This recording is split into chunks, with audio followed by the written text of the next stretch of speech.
Hello, everyone. This is Tom Fox back again with Mike DeBernardis for another episode of the award-winning The Corruption Files. Welcome back, Mike. Happy to be back and looking forward to discussing this one. What do you got for us today, Mike? So today we are going to talk about the Barings Bank scandal and really remarkable crash of a historic institution. And I think the most appropriate place to start is with just a little bit of background on Barings Bank itself, because I think for some of our younger listeners, they might not be familiar with this bank, which for reasons will become obvious as we get towards the end of the story. But we're talking about what was one of, if not the oldest merchant bank / investment bank in Britain. The Barings Bank was founded in 1762.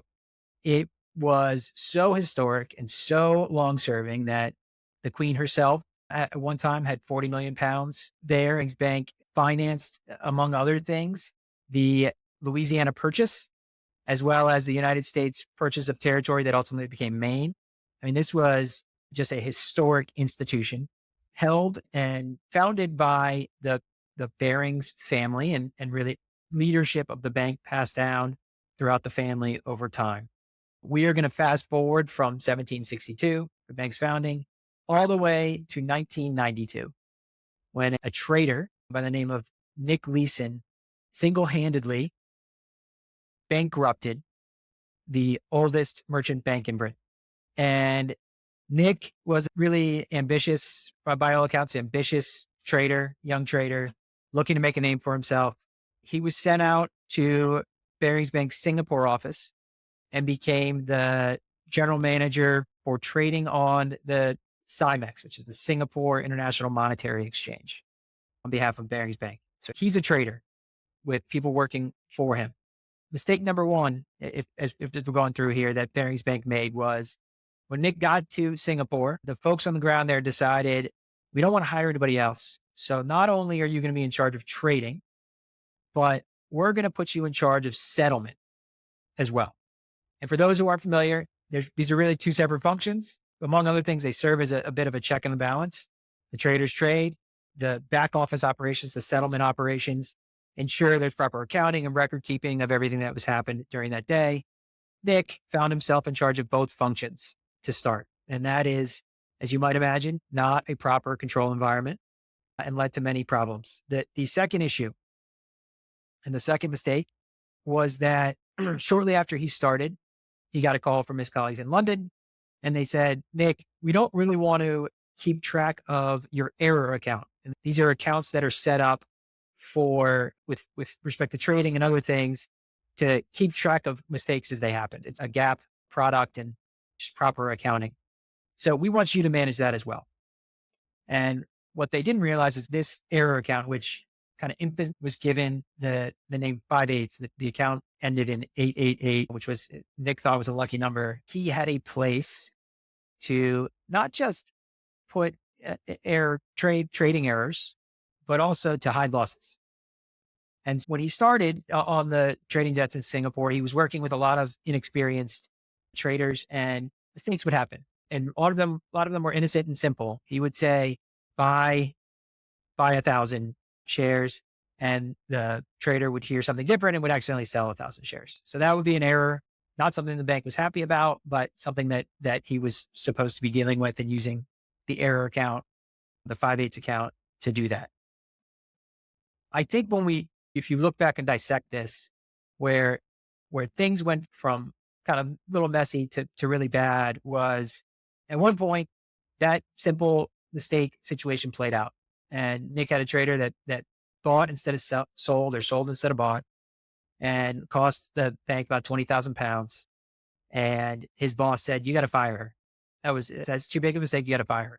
And Nick didn't want to do that, apparently. And instead, he put the 20,000 pound loss in the error account.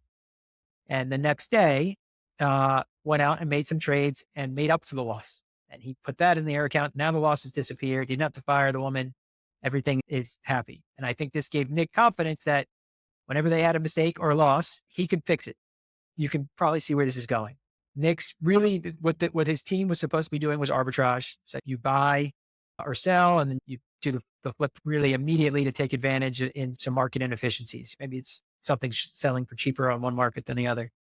And he started getting a little more risky in his trades. He started, instead of buying and selling, buying and holding with hoping to make a little bit more money. And every time he would lose money on a trade, he would stick it in the 5/8 account. So to his bosses in London, he was wildly profitable. And to his wife, he was a rainmaker, making tons of money, getting huge bonuses. He was a golden boy trader because it's pretty easy to trade if you can only count the trades that you make money on. There's a lot of people who would make a lot of money gambling if they didn't have to take into account the bets that they lost on. And in his mind, he was thinking that ultimately he's going to go on a run, make a bunch of very profitable trades and make up for the losses that are in the 5/8 account. As things started to get, the losses started to get bigger and the losses in the 5/8 account started to get bigger, he had to get a little bit more creative. So he needed more money to fund his higher stakes trades to make up for these losses. And so he started soliciting funds from the traders in their London office. And he did that by claiming that he had these really high net worth clients who needed loans to help fund their trades. And he set up dummy accounts for these clients. In fact, he was just trading on behalf of the bank. Long story short, in the course of just about 2 years, without the bank even knowing it, Nick had accumulated losses that exceeded the bank's capital. The sort of final bell was in January 1995. Nick had placed a rather large bet on one of the Japanese exchanges staying at a certain level. And there was a massive earthquake in Japan and the market in Japan crashed. And at that point, Nick realized that he had basically doubled his losses just on that particular bet and that there was no way out of it. The losses, I think at this point, were about $880 million in losses from this single trader. And he quit. He and his wife took off. He left a note for his boss saying, sorry. They started looking into it, realized that Nick had done this, that he had forged. There had been a couple of times throughout the scam where auditors poked around and were asking questions, and he had forged various letters and documents and signatures and whatnot to get away with it. They uncovered all of that. There was a last-ditch attempt to get a buyout from some other banks in England, but ultimately they did not come through. And Barings Bank, of just prominence and fame, founded in 1762, was sold ultimately for £1. And in a matter of basically days, was out of business. Really impactful to so many people because this was not something that anybody saw coming. This was in the Lehman Brothers level, if not more sudden and surprising. Nick, for himself, traveled around Asia for a few days, and then tried to make his way back to Europe. He was ultimately picked up in Frankfurt on his way back. After a couple of years, he was sent back to Singapore, where he served out 4 years of a 6-year sentence for fraud. And Barings Bank today does not exist because of Nick's actions, the actions of a rogue trader that really shook the finance world, both in Asia and certainly back in London. Mike, did it really all go back to the decision to allow him to handle both sides of the trade? You think that was the root cause? I think those two early mistakes, but especially this decision to allow him to handle both pieces of it for two reasons. One, some of the mistakes early on that he was making and then trying to gamble his way out of were a failure on his part to close out transactions. Typically, a trader makes a trade, maybe it's an option. He would give it to the back office and they would close it out, basically to stop the clock from running anymore, to finish the actual trade out. And he was trying to do both jobs. He would trade during the day and then do the back office job at night. Sometimes he'd go out at night, forget to close certain trades. And so things would stay open into the next day, and maybe he loses more money on the trade than he ever anticipated. Or it was at one point, a money-making trade, and now all of a sudden it's a loss because he left it open too long. So just having that in place to aid him, I think could have prevented him from getting into this operating procedure of trying to gamble to make up the losses and his mistakes. But two, there were so many aspects of this that simply could not have happened if there was a capable and independent person watching his trading activity. And the reality was there was nobody watching at all. Nobody was watching his trading activity at all. Nobody cared, especially once he started making money, and he's making money. His bosses are then making money and they're getting bonuses because he's incredibly profitable. He's getting bonuses because he's incredibly profitable. This was an industry, still is, but especially at the time, where huge amounts of annual compensation were built into these bonuses. You could make 75, 80% of your comp was based on your annual bonus, because everybody had an incentive to kind of let him do his thing. They were all making money.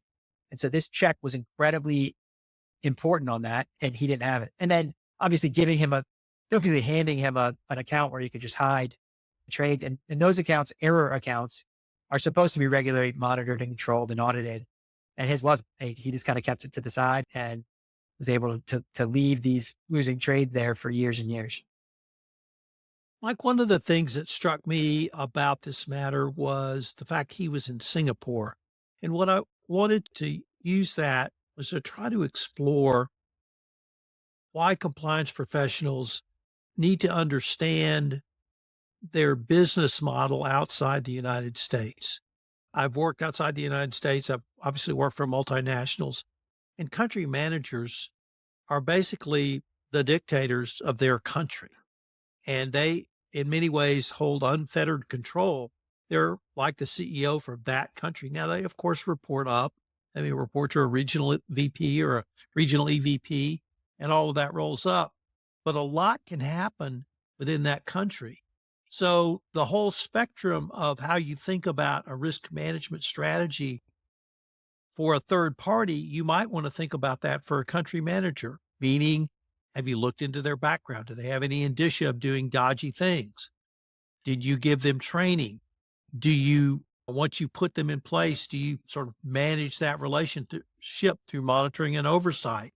Do you have other voices or other sets of eyes from different corporate functions within the company looking at them and monitoring to see if they are wildly spending, or is their petty cash account a little out of whack?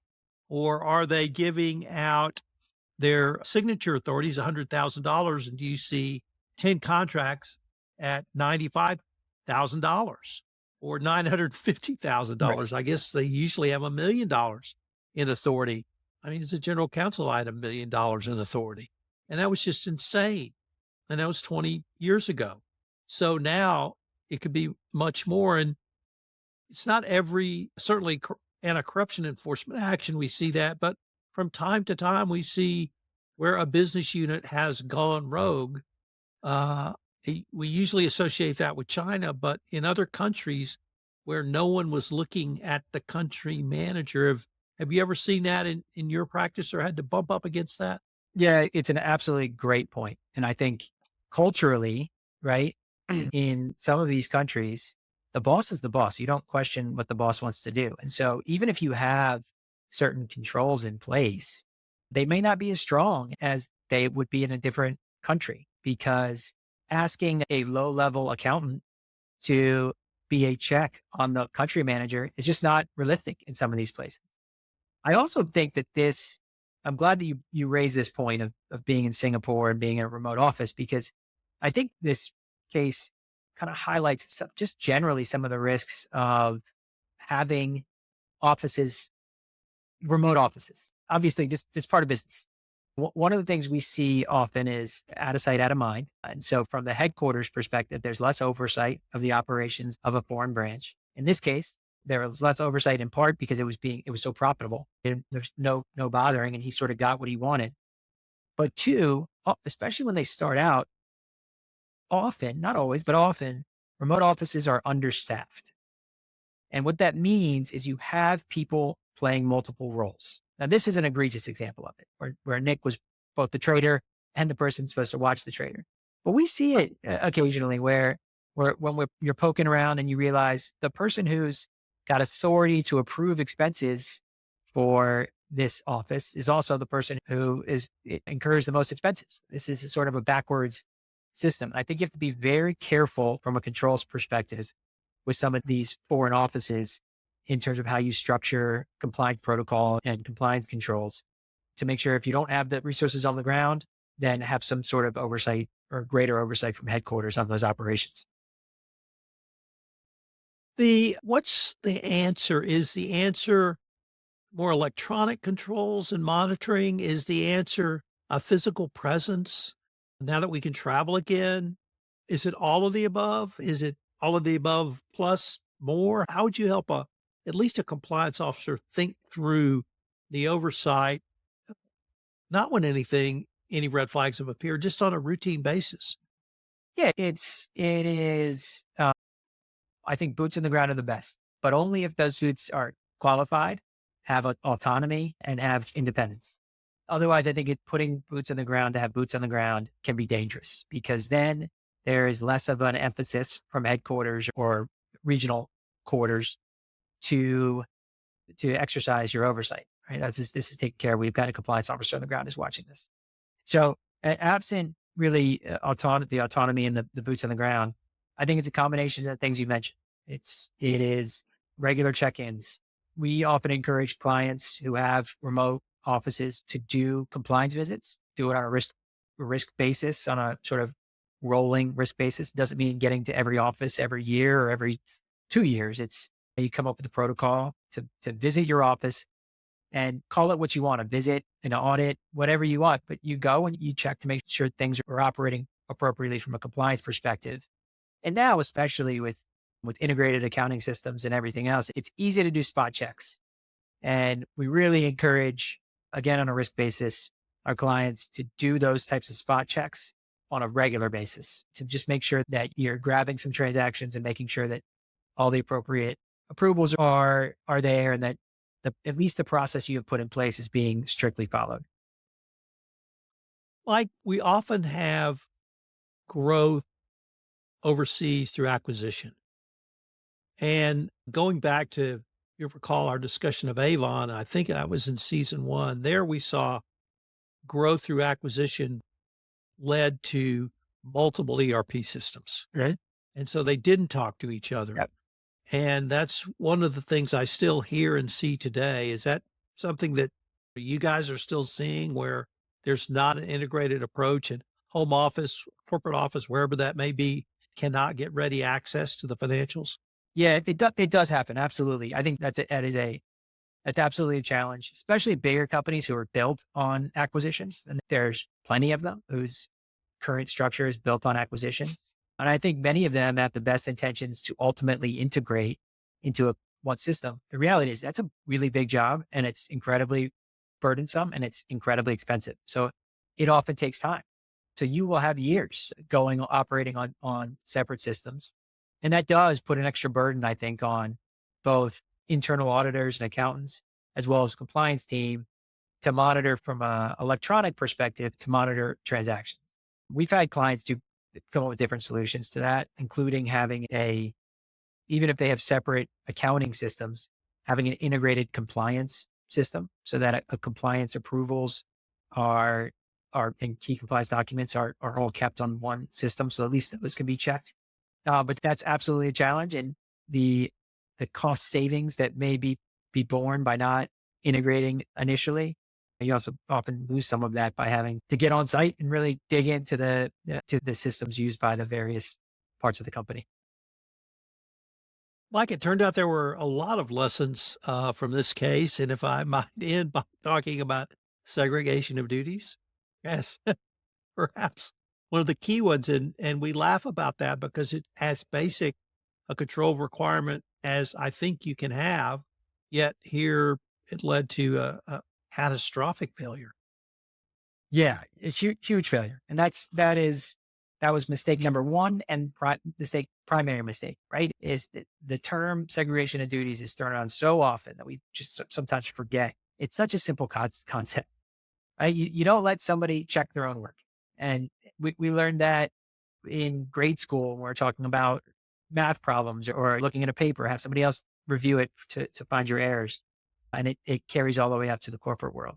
There's one other lesson here too, I think that we haven't touched on a ton, and that's compensation pressure. And look, sometimes it's unavoidable, but by all accounts, this guy, Nick Leeson, was not a bad guy.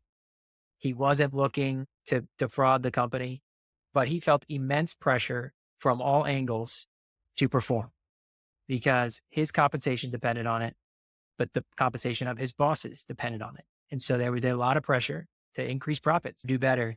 And there was huge incentives for him to do it. Right. And we were talking often, and the DOJ talks about it, is proper compensation incentives and looking at places where there's pressure in the system that might incentivize someone to act unethically or improperly. There's not always an easy solution to that, especially in the sort of high pressure, high stakes world of global finance. But this, I think, is an extreme example of it, where there's so much pressure on him to perform for the livelihood of dozens of people, both below and above him, that it led him to make this series of just unimaginable mistakes, really, and errors in judgment. But I would be remiss if I didn't mention that I think a big piece of what happened here was the pressure and the incentives for him to do what he did. There's a reason pressure, rationalization, and opportunity are the three prongs of the fraud triangle. And here we had pressure literally from up and down the chain focused on him to more. Absolutely. Yeah. So well said.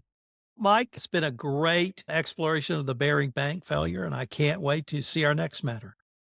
Thanks, Tom. It was fun.